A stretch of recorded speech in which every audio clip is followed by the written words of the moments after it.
E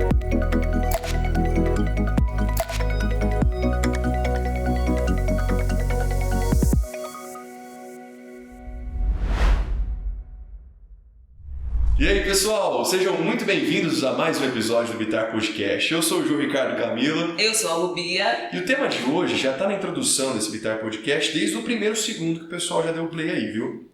Hoje o tema é sobre o universo da educação online e também sobre a importância do estudo contínuo, né, João? É isso mesmo, Rubi. A realidade de muita gente, inclusive a sua que está acompanhando esse vídeo, por isso a gente vai ter estratégias aqui nessa mesa para você que ainda está se adaptando e quer saber como aproveitar o melhor dessa fase que você está tendo a oportunidade que mesmo à distância aprender diversos conteúdos, inclusive conversas interessantíssimas que a gente traz para a mesa do Bitar Podcast, que hoje não vai ser diferente. Já vamos apresentar nossas convidadas então? Simbora, João. Até porque hoje é elas que estão em casa. A gente faz o caminho contrário hoje, não é não, Rubia? E tem uma convidada aqui que assim, faz mais ou menos uns 8 meses que ela está prometendo e chegou o grande dia. Revelando bastidores do calendário de Cristiane Franco. Muito bem-vinda, viu, Cristiane?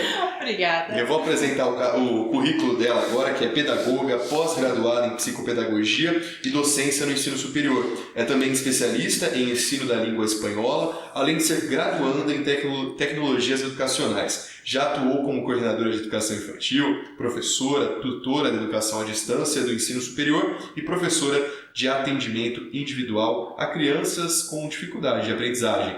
E atualmente, ela está até uniformizada, é coordenadora de conteúdo aqui na Bitar Neurociência. Muito bem-vinda, viu, Cris? Obrigada, gente. Obrigada. Realmente, é como a Rubia disse pra vocês, tem um tempinho já que eu tô prometendo e chegou o nosso momento. Aí, até que enfim. Até que enfim. Ô, João, e quando fala em ensino continuado, informação continuada, a Cris é um ótimo exemplo pelo currículo que você acabou de... Pois é. Um mini currículo que você acabou de... Resumo, viu? Tinha muito mais, mas é a Cris que dá aquele puxãozinho de orelha na gente quando a gente foge aqui do tema, conversa demais, por isso a gente tá com uma responsabilidade grande. Pra isso a gente trouxe quem? Ela, a Janaína Jacome, e o currículo dela não fica atrás da questão de formação continuada, não, ensino contínuo, formação contínua. A Janaína é graduada em História pela Universidade Federal de Uberlândia, doutora em História Social pela mesma universidade, é professora na Faculdade Uniessa, onde ministra aula nos cursos de Psicologia, Direito e Gestão, e aqui nos bastidores a gente já ouviu uma conversa que ela está cursando 2 novas graduações, Educação Física e Filosofia. Sejam muito bem-vindas, Janaína. Eu que agradeço o convite, agradeço por estar do lado da Cris, uma pessoa que eu admiro muito, e por conhecer vocês dois, e tenho certeza que vai ser um ótimo momento de discussão, conversa e diálogo. Prazer é nosso, a gente está muito feliz com essa conversa, tenho certeza que a gente vai aprender muito também, até porque o Errubi a gente agora faz parte desse conteúdo também, faz parte desse processo de educação contínua, e pelo currículo dela, você percebeu, é nunca parar de estudar. Mas como fazer isso? Que eu imagino que seja o desafio de muita gente. Inclusive, eu já pensei, eu acho que o Rubia também, que também é exemplo de educação contínua, viu? Em diversas áreas, já adianto para vocês. Mas hoje eu fico pensando na quantidade de recursos. Hoje a gente tem como fazer uma graduação de qualidade à distância. Algo que se a gente olhar 10 anos atrás ainda era meio difícil, as pessoas até tinham um pé atrás. Cris, vou começar com você. Qual que é a realidade hoje da tecnologia na educação, pensando em favorecer o pessoal que queira ter mais flexibilidade, mais tempo? Vamos lá. É assim, a educação à distância, o ensino online, como eu costumo dizer, ele é muito válido porque ele fornece acesso à informação a públicos que até então não tinham. Se você pensar há 15, 20 anos, muitas pessoas não tinham acesso a muitas informações que hoje elas têm. Esse é o ponto positivo. As informações são mais... o acesso ficou mais igualitário. Só que, ao mesmo tempo, onde vem a dificuldade? Infraestrutura. A infraestrutura. Por exemplo, você vai pegar alguns adolescentes, jovens, que estão em locais e estão envolvendo a dificuldade geográfica, onde o acesso à internet não é tão facilitado como nós temos aqui hoje em Uberlândia, né? Uma cidade tão grande. Então, aí que entra a dificuldade. Aí, ao mesmo tempo que a informação ela foi democratizada, acesso a ela foi democratizado, aí nós ainda temos essas dificuldades, são muito reais, existem até hoje. Então, por isso que eu acredito que ainda tem muita coisa para fazer.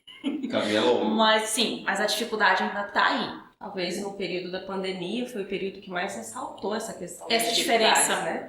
Especialmente da questão tecnológica que a Cris está falando, porque a pandemia ela revelou algo que para nós a gente já tinha conhecimento, mas ela não só revelou, como ela gritou para nós. Então, nem todo mundo tem acesso a computador, a tecnologia no sentido de internet, conexão válida em tempo real. Equipamento. Exatamente. Então, a EAD, a educação à distância, da forma como ela é concebida, e assim, eu não sei a Cris, mas eu comecei a trabalhar na EAD foi em 2010. Então, eu terminei a minha graduação e logo comecei a trabalhar com a educação à distância. Então, era visto realmente com esse olhar meio excludente, olha, isso não funciona, você não vai aprender nada. Só que tem toda uma estrutura muito bem organizada para se existir educação à distância. Só que com a pandemia, por mais que essa estrutura seja válida, outras questões que não havia se pensado quando se iniciou a EAD começou a ganhar um pouco mais de destaque, no sentido de preocupação, né? Como chegar isso a todo mundo com qualidade da forma como é produzido, mas nem todo mundo tem esse acesso que a Cris está falando. Um fato muito importante que a gente precisa também se atentar bastante na época da pandemia é que a diferença existente entre a educação particular, privada, da educação básica que eu me refiro, e a pública ficou muito maior. Imenso. Porque na educação, eu digo porque eu auxiliei uma criança dentro de uma escola particular.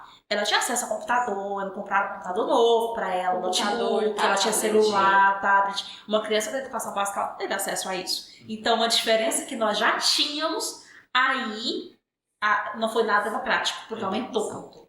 Essa diferença ficou maior ainda. Ô, Cris, e até o próprio, vou chamar aqui de letramento digital, né? Porque não é só entregar o celular, o computador na mão de uma criança, de uma adolescente.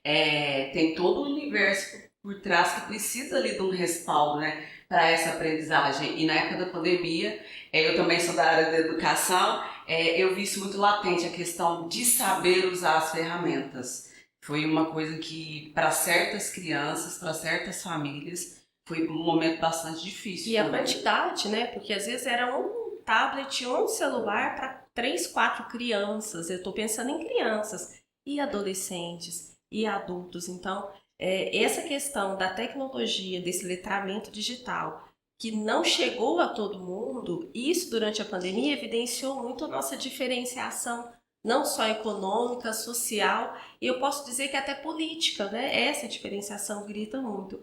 E a educação à distância, aproveitando a fala da Cris, da questão das vantagens, ela, de certa forma, ela permite com que as pessoas consigam se graduar, né? Se formar, ela politiza, vamos dizer assim, a educação. Então, permite-se com que pessoas façam curso no interior do Amazonas, por exemplo, onde é difícil, né, o movimento, as conexões, sair de uma região para outra, permite com que a pessoa realize o sonho dela de fazer uma graduação e de se formar. Então, tem desvantagens? Tem, mas eu acho que as vantagens, a meu ver, elas superam as desvantagens. Com certeza. Permitir essa formação. Eu fico encantada, eu sou suspeita para falar, acho que a Cris também.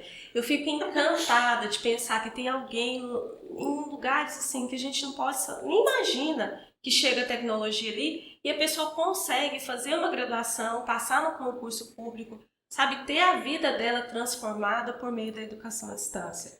Então isso para mim talvez seja a maior vantagem existente na educação à distância. Permitir com que se realize sonhos, né? Pessoas que não imaginavam, pessoas com mais tempo que não estudavam, e aí eles conseguem se formar, ter uma vida reestruturada, conseguem então ter um concurso, ganhar melhor. Isso é maravilhoso, talvez é a vantagem maior.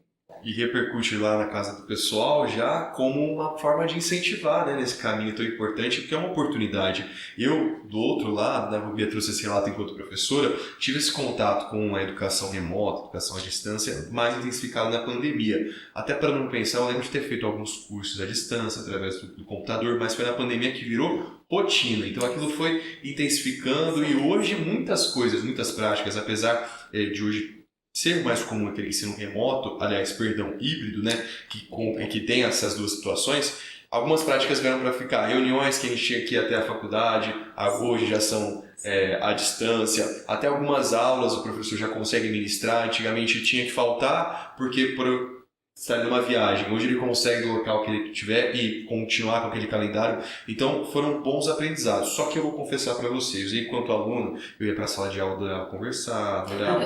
E aí senti falta quando veio a pandemia, mas de algumas coisas, como por exemplo a disciplina. Em casa não vai ter o professor dando aquele puxãozinho de orelha que a Cris de vez em quando dá na gente, né, Lupinha? Mas, eu acho que é a realidade que muita gente está acompanhando também esse Vitar Podcast. Já entenderam que é uma oportunidade, que pode ser muito bem aproveitada. Mas qual que é a orientação que vocês dariam desse outro lado para preparar o ambiente, tentar driblar, à medida do possível, a falta desse recurso? Qual que é o caminho ou dica que vocês dariam para o pessoal? É complicado, porque assim, a EAD, a educação à distância, vai perpassar por alguns caminhos. Então, você tem toda a estrutura do computador, da internet, estrutura física, e em contrapartida, você também tem que ter um certo amadurecimento por parte do seu aluno. Então, precisa com que esse aluno consiga se organizar no sentido de aquele tempo que eu terei para estudo é aquele tempo para estudo. Não é o tempo para o cachorro, nem é o tempo para brincar, não é o tempo para comer. É para o estudo. E, de certa forma, nós não somos ensinados a fazer isso, desde o ensino fundamental até outros momentos. E com esse período, né, pandêmico, ensino remoto emergencial, ensino online, nós fomos obrigados a aprender a fazer esse tipo de ação. Então, nos concentrarmos para poder estudar. Como professor, eu falo para os meus alunos o seguinte: separem momentos de estudo. Isso é muito importante. Então, momentos curtos, porque nem sempre a gente consegue ter momentos longos. Então, momentos curtos, 20 minutos, 30 minutos, e se dedique àquilo dentro daquele período. Isso serve tanto para o presencial, para o EAD ou o remoto online. Então, precisa com que você se dedique. E você tem que ter a consciência que o maior beneficiário disso tudo é você. Não vai ser outras pessoas. Então, isso tem que ser trabalhado gradativamente, aos poucos, para que ele consiga, dentro do período de tempo dele, intensificar o estudo e poder retirar o melhor daquilo, né? Aprender dentro daquele movimento. Então, precisa ter um ambiente, um espaço para o estudo, precisa separar livro, precisa separar caderno, precisa aprender a fichar. Isso é aprendizado. Nós não somos ensinados, mas estamos caminhando, né? E ela diz isso porque, além de professora, ela também é aluna, Sim. vive essa experiência, né, Exatamente. enquanto essa educação à distância. Somos, e é assim mesmo. Também? Eu faço só da tecnologias educacionais, ainda finalizo esse semestre, graças a Deus, mas é minha segunda graduação. Conhecendo um pouquinho a Cris, ela já está acabando essa e eu acredito que ela já está Logo mais. planejando uma outra. Vem mestrado, vem mestrado. Aí, pelo amor de Então Deus. pode vir. Agora, para a gente aproveitar esse assunto, porque a gente trouxe alguns termos de educação à distância, educação remota e tudo mais. Como a gente falou até antes de começar a dar play na gravação, a gente colocou tudo na mesma área como se fosse a mesma coisa, mas tem diferenças. Para o Com pessoal certeza. que agora já está consciente da importância dessa oportunidade, quais seriam essas, quando a gente fala de à distância, de internet, ou melhor você falou, o ensino online, quais seriam essas diferenças? E eu vou deixar essa pergunta para a Janaína, porque ela está mais por dentro e vai conseguir Verdade. explicar melhor para vocês, tá? Eu fico com a próxima. Bom, então vamos... É que ela falou com a paixão, gente, antes que eu vou já com ela. E sim, realmente, eu continuo falando que a EAD me encanta. Então, nós temos o ensino EAD, Educação à Distância, e se a gente olhar o período histórico, eu sou historiadora, né? Então, enquanto história, a gente precisa pensar na educação à distância enquanto história. Nós temos a noção de achar que a educação à distância é esse movimento de agora. Então, eu tenho a graduação à distância, eu tenho pós-graduação à distância. Não, se a gente voltar a um certo período histórico, eu não sei se os meninos vão lembrar, o pessoal que é mais jovem, né? Tinha o Universal Brasileiro, Instituto Universal Brasileiro. Exatamente, era um tipo de educação à distância por meio de apostilas. Então você mandava pelo correio, exatamente. Mandava pelo correio, fazia sua inscrição, eles mandavam suas apostilas, você estudava aquilo e assim, tinha curso de corte e costura, inicialização, datilografia, não era nem informática. É antigo, tem um tempo. Tem um tempo no Instituto Universal Brasileiro e aí você tinha aquilo, você recebia aquelas apostilas, estudava e fazia a sua prova. Muitas pessoas concluíram ensino fundamental, médio, ou faziam cursos profissionalizantes. Se a gente voltar um pouquinho antes, a gente tinha um estudo via áudio, então com fitas cassetes, né, ou áudio mesmo de você escutar. Então, historicamente, a educação à distância sempre existiu. E isso começa lá no século XVIII, então isso sempre existiu. O que nós temos hoje é um aprimoramento da educação à distância. Então, o que nós vivenciamos hoje é século XXI. a educação à distância com esse formato de computador, de aulas gravadas, de conteúdo, de atividades. Isso é educação à distância.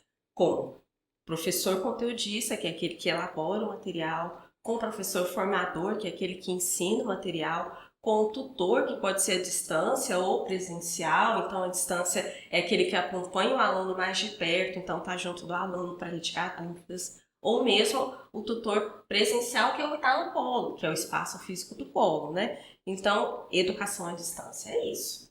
Ensino remoto emergencial aconteceu durante o período pandêmico, como o nome diz, emergencial. Foi adaptado, então não é AD, porque não tem essa estrutura, e foi adaptado para que todo mundo pudesse aprender e não perder esse período, né? Não continuasse estudando. E ensino híbrido é esse movimento que a gente está vivendo hoje. Ainda não tem uma denominação, né, Cris? E acredito que no período pandêmico ele era mais definido, corrija-me se me equivocar, como aquele, por exemplo, muitas pessoas, quando ainda estávamos máscaras, então teve um período que deu uma folga e alguns voltaram para a sala de aula, mas outros não queriam, não podiam. Então o professor ainda tinha aqueles alunos em sala de aula, ao mesmo tempo que ele tinha uns em casa. Aí normalmente tinha uma câmera, aí ele dava aula para quem estava ali, para quem estava aqui. Isso a gente, em seu disco, foi caracterizado como híbrido. Esse seria o híbrido, né? E outro exemplo legal é as práticas de laboratório na faculdade, nesse polo que você falou, e as aulas teóricas continuando sendo remotas. Isso também hoje continua acontecendo. Sim, hoje Seria o semipresencial. Semipresencial. Ah, não é o híbrido esse? Não é o Semipresencial. híbrido. E eles precisam acontecer ao mesmo tempo. Entendi. O semipresencial você tem o período que você vai para a faculdade, para o polo, né? Nesse caso, nós temos N faculdades de educação à distância no Brasil, então você tem o polo. E o polo, ele pode ser um espaço pequeno, não precisa nem ser um espaço grande, tem que ter minimamente alguma quantidade de livros e o aluno vai lá, seja para retirar a dúvida, para ter auxílio do tutor presencial, para assistir videoaula, em algum momento ele assiste videoaula também, ou faz atividade de laboratório. Então, alguns cursos necessitam de laboratório. Então, esse aluno ele vai no polo para poder fazer isso. Essa, talvez, novamente eu falo, é a beleza da EAD. Esse polo ele pode estar no Brasil inteiro, em qualquer lugar, e permitir com que essa pessoa consiga concluir o curso dela de ensino superior. Então, isso é o que nós temos hoje. Então, semipresencial, como a Cris muito bem lembrou, educação à distância, educação híbrida e ensino remoto emergencial, que ainda não deveria existir mais, né? Ainda acontece, mas ele foi emergencial. Então, tinha um período de início e um período de fim. Finalizou-se a pandemia, ensino emergencial já não tem mais que existir. Vai acontecendo as transformações. Ô, Cris e Janaína, pensando aí, né, nesse número grande de polos que existem pelo Brasil de ensino à distância, qual é a dica que vocês podem dar para a escolha de uma instituição de ensino de qualidade?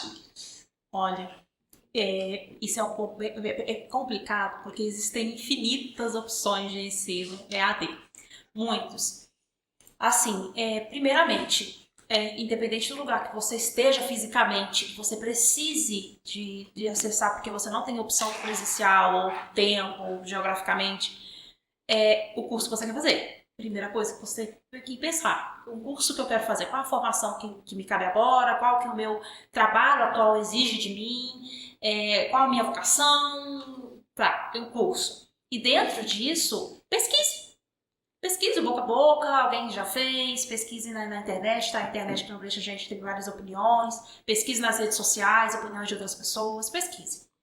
E escolha aquela que melhor atenda a necessidade que você tem. Por exemplo, pode ser que a terceira melhor da sua pesquisa não foi a terceira, mas é a que tem um polo fisicamente mais perto de você.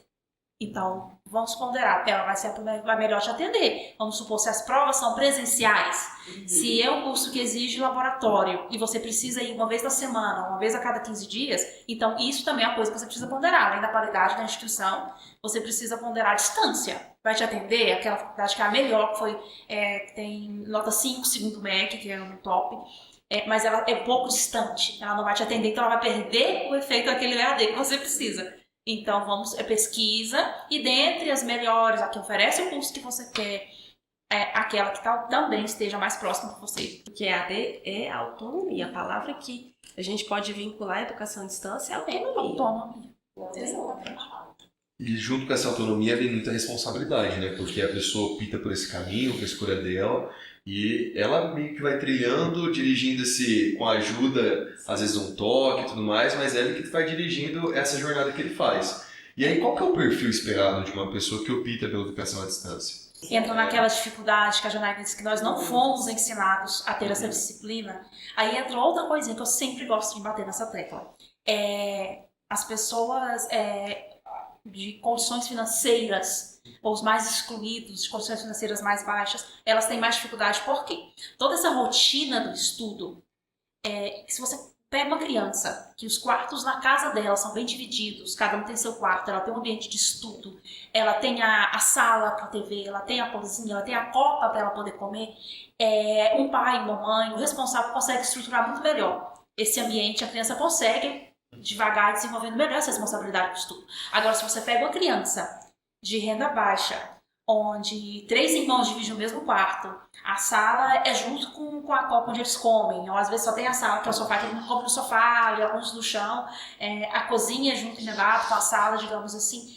Estabelecer essa rotina de estudo é muito difícil. Pai e mãe responsável vai lembrar que essa criança precisa, a criança senta no sofá do jeito que ela consegue, estuda ali, então ela já vai crescendo sem esse hábito de separar o tempo, o momento e o lugar para estudar. Então, essa disciplina, autonomia que a gente precisa desenvolver para a educação à distância, ela fica muito mais difícil para a criança marginalizada financeiramente. Porque ela não teve, os pais não teve condições. Uma criança que teve toda essa estrutura física, os responsáveis não fizeram, em algum momento que não quiseram. Mas as outras crianças não teve essa oportunidade. Então aí a educação à distância fica mais difícil ainda dessa pessoa, enquanto adolescente, enquanto jovem, adulto, desenvolver essa disciplina. Então a gente precisa pensar nisso também. Que a escola precisa cuidar do acadêmico. Eu, enquanto professor na escola, também preciso me atentar a essas coisas, a situação que a minha criança tem. Então, assim, por isso que a gente sempre diz que nunca se parte da mesma linha de largada.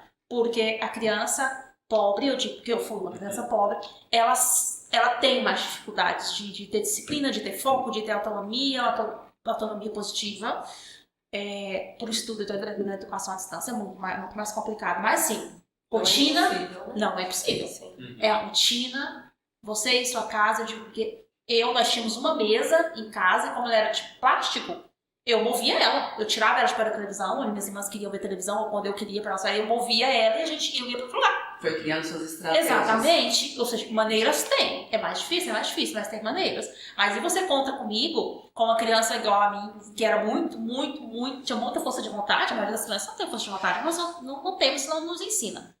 Então, tem que ter um adulto, alguém que oriente. Tá um pouco complicado o ambiente para você estudar aqui, vamos fazer assim então? Vamos vir para esse lugar. Precisa ter esse acompanhamento para essa responsabilidade, essa disciplina aí.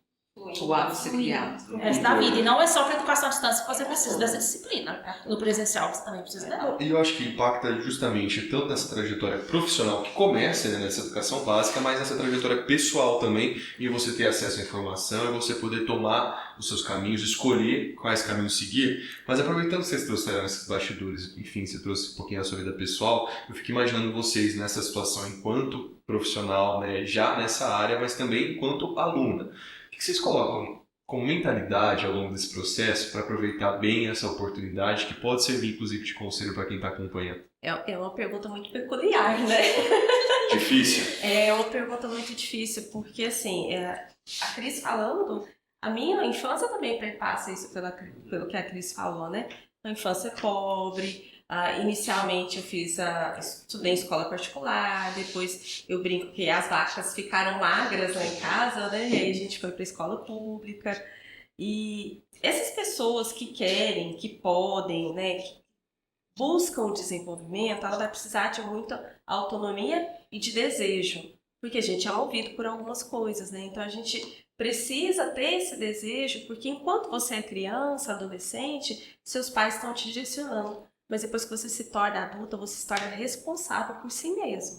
Então, o desejo tem que aflorar em você de você querer se desenvolver e crescer dentro dessa educação. E aí, tanto faz presencial quanto à distância. À medida que você tem esse desejo que você quer, como a Cris está fazendo pós-graduação, depois vai fazer mestrado, É fácil? Não é fácil. A gente trabalha o dia todo, a gente tem atividades em casa, né? Então a gente tem muitas coisas. E aí você chegar à tarde, a gente tem que ser sincero. Tem uma aula hoje para assistir, mas eu já fiz tanta coisa. Se você não se coloca nessa posição de responsabilidade, o seu desejo de fazer aquilo, de ser algo melhor, algo diferente, você não faz. E aí você vai se acomodar lá na cadeira, que é mais tranquilo, né? Então você também precisa ter esse desejo, esse anseio por conseguir fazer as coisas, conseguir estudar e conseguir se desenvolver. Afinal, né, eu vou resgatar uma fala da minha mãe.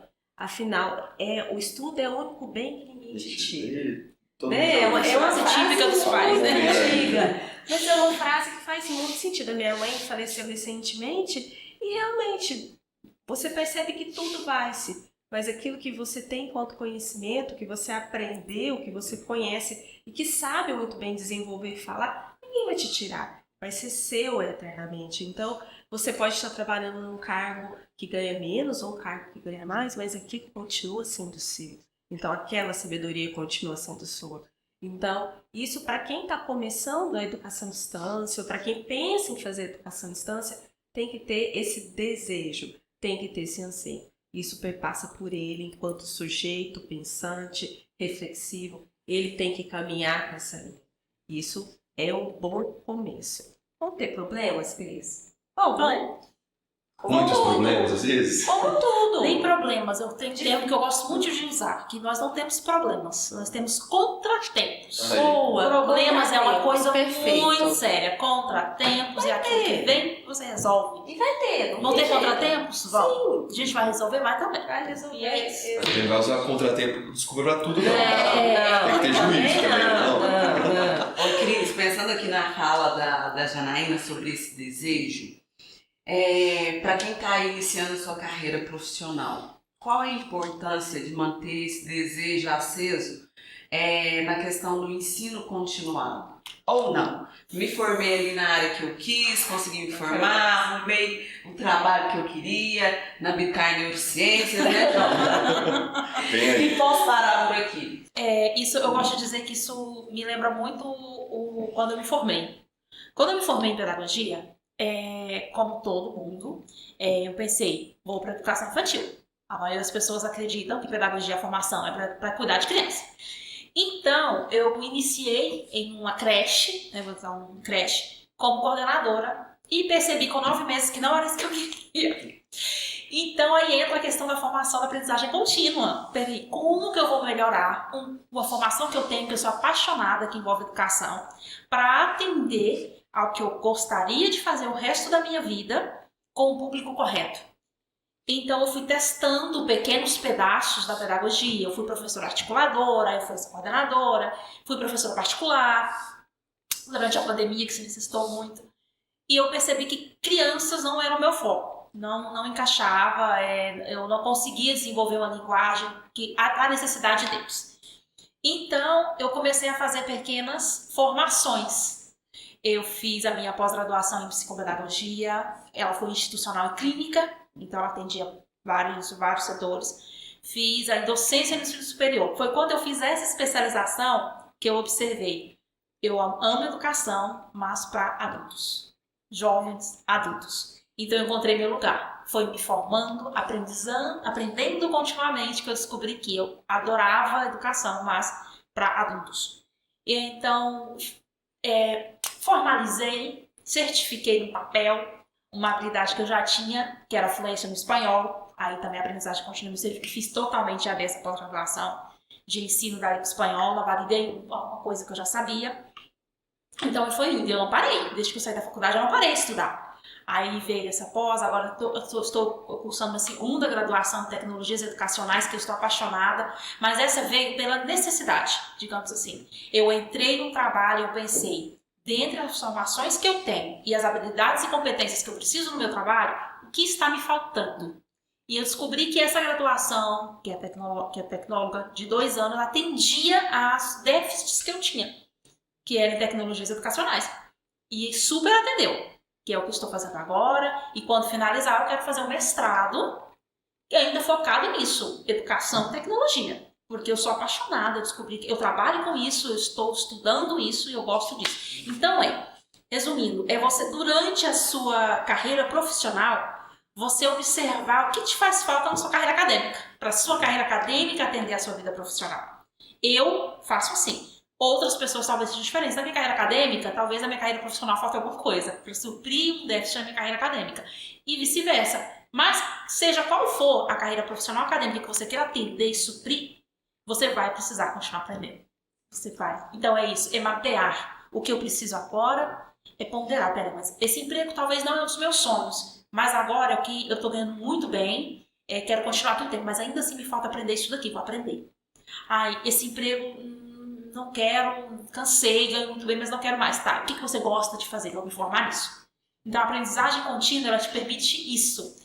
Melhorar aquilo que você já está fazendo ou mudar o seu caminho, que é sempre, sempre, sempre válido, pessoal. Mudar o seu caminho. Não tem idade, muda o seu caminho. Cheguei nos meus 50 anos, vi que não é isso que eu quero fazer até meus 60, vou aprender mais um pouco, fazer outra coisa. E um segredo, isso é um segredo. Eu desde que saí da faculdade, eu não parei de estudar. Para mim funcionou não parar de estudar. Porque eu tenho para mim que quando você abre uma lacuna do estudo, você perde, você fica mais difícil de voltar. Então, nem fosse assim, EAD e um curso de 60 horas.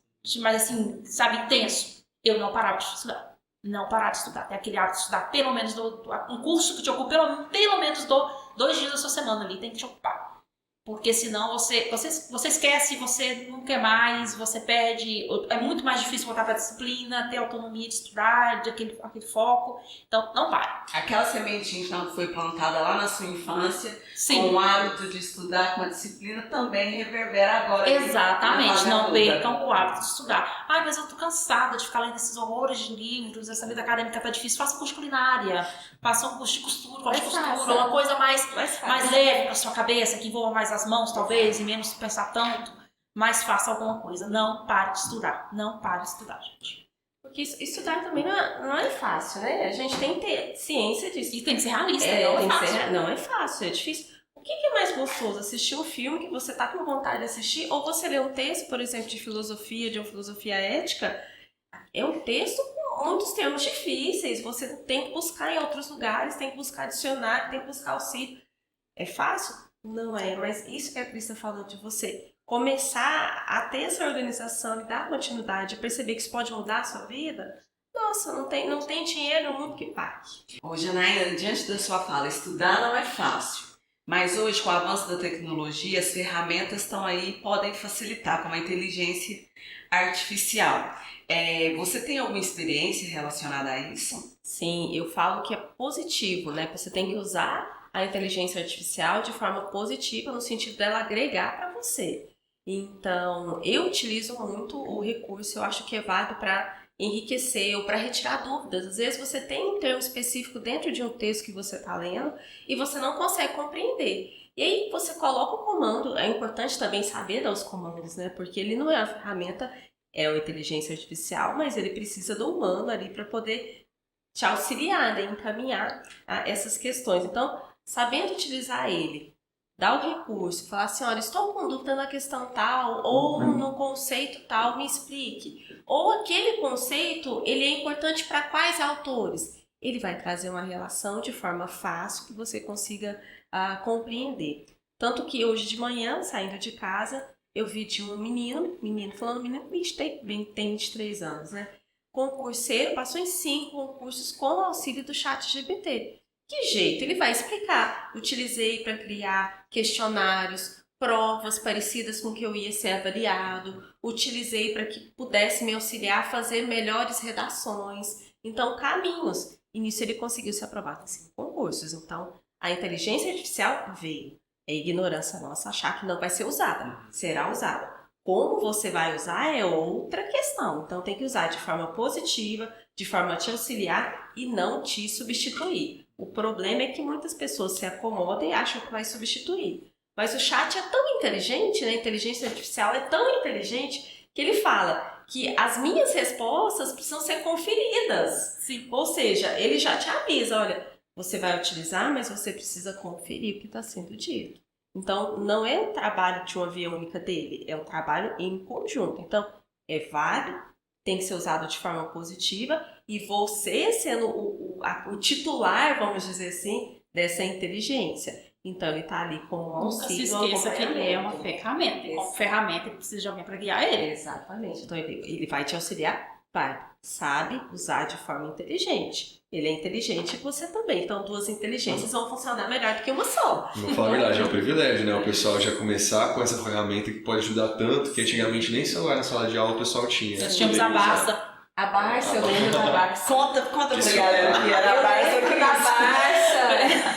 Gente, esse é um conjunto de enciclopédias Caríssimas. enormes, caríssimas. Caríssimas. Eu nunca tive, precisava ir na biblioteca da cidade quando o professor pedia para pesquisar algo. Era todo um evento, depois a escola juntava as amigas. Vamos na biblioteca poder olhar. Eu pesquisava a Barça, outros termos que tinha que a professora pesquisava, aí você tinha que copiar literalmente, porque você tinha um tempo para estar na biblioteca, e em casa você precisava fazer um resumo daquilo.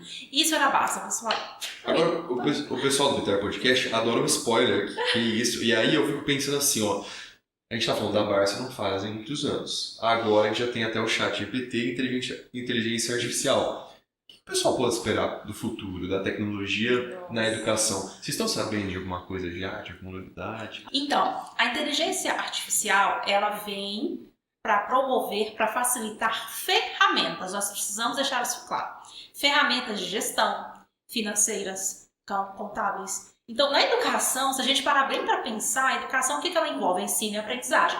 Isso dificilmente você deixa ela automática. Não tem como deixar. Então, como que a IA vem, a inteligência artificial vem, na educação? Como auxílio, ela não consegue, ela não pode substituir, ela não deve substituir. Ela vem como auxílio, como ferramentas. Como que a inteligência artificial pode melhorar o desempenho das minhas aulas EAD? Como que ela pode melhorar meu desempenho de estudos, minha divisão de estudos? Como que ela pode facilitar com o chat GPT, deixando textos mais acessíveis à minha linguagem, um texto de direito, talvez com a linguagem muito rebuscada, eu preciso estudar ele enquanto pedagoga, mas eu preciso que a linguagem dele seja mais acessível para mim, para a minha realidade enquanto pedagoga. Vou utilizar o chat GPT. Então, o que acontece? A gente precisa entender que a IA, ela vem auxiliar em como a aprendizagem e o ensino vão acontecer. Ela não pode substituir essas duas coisas. Então, é auxílio. Essa é a palavra. Essa questão que a Cris está dizendo, que eu me lembrei de uma pergunta que você fez, João, que foi a questão do tempo, né, da autonomia. Utiliza ela como ferramenta para organizar o seu período de estudos. Gente, é perfeita, ela vai te dar um tempo de estudo, um tempo de descanso. Ela, inclusive, ela pode direcionar quais os conteúdos você deve se focar um pouco mais naquele dia ou naquele horário. Então, utilizando como ferramenta positiva, você vai elevar o seu grau de autonomia, a sua capacidade reflexiva, e aí você vai conseguir tirar notas boas, vai conseguir se aprovar em concursos públicos e vai conseguir ter uma vida transformada. Não vamos ignorar. Tá aí, vai ficar e não vai regredir, não vai retroceder. O que vai acontecer é evoluir um pouco mais, mas não vai regredir. É ignorância nossa achar que nós temos que voltar no período que a Cris está falando da Barça, usei a Barça, fui na biblioteca, escrevia, dormia, porque às vezes a gente dormia na biblioteca, de tanto tempo que ficava lá, né? Hoje não, hoje você tem tudo na palma da sua mão.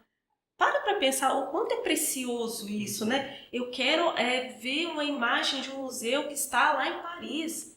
Tenho aqui, eu consigo ampliar essa imagem, eu consigo perceber essas imagens, os detalhes. Olha como é rico isso. E muitas pessoas vão falar assim, isso não é válido. Sim, utiliza como forma de crescimento e desenvolvimento. Assim, você jovem, adulto, idoso, criança tem a possibilidade de desenvolver muito mais. E aí a gente pensa, se eu tenho conhecimento, tenho desenvolvimento, tenho capacidade intelectual, nós temos um país melhor, nós temos uma política melhor, nós temos escolhas melhores. E aí sim a gente tem uma transformação mundial, nacional, nossa e dos outros. Porque a gente não pode esquecer que a gente não está separado, a gente está todo mundo junto, vivenciando, né? Nós estamos numa redoma, estamos todo mundo junto, então precisamos disso. Eu sou muito positiva num monte de questão. Da inteligência artificial eu vejo como positiva.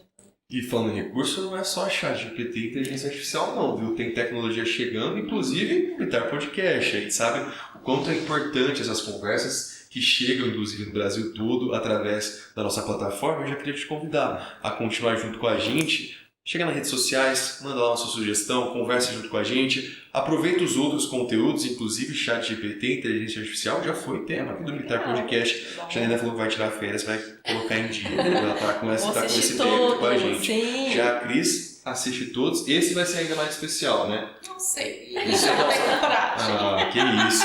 Ainda mais agora. Ô Cris, enfim veio o primeiro, tô sabendo que já tem um segundo marcado. Olha. É verdade. Tô sabendo, já, a gente gosta de spoiler. Vem aí. Vem Não sei, aí. não sei se você não tá final aí. Janaína, que é patrimônio, que eu já fiquei sabendo, tá mais que convidada Obrigada. a puxar a cadeirinha e sentar junto com a gente. Muito obrigado por esse papo esclarecedor, viu? Nós que agradecemos. nós que agradecemos. É sempre um prazer falar de educação. Tem muito mais, né? Tem muito mais pra gente abordar. Eu acho que hoje a gente já trouxe nesse episódio a importância de você aproveitar essa flexibilidade, o futuro aliado à educação para justamente não precisar parar, não ter essa dificuldade para parar, que as outras sejam apenas contratempos. A gente se encontra no próximo episódio. Até. Tchau. Tchau.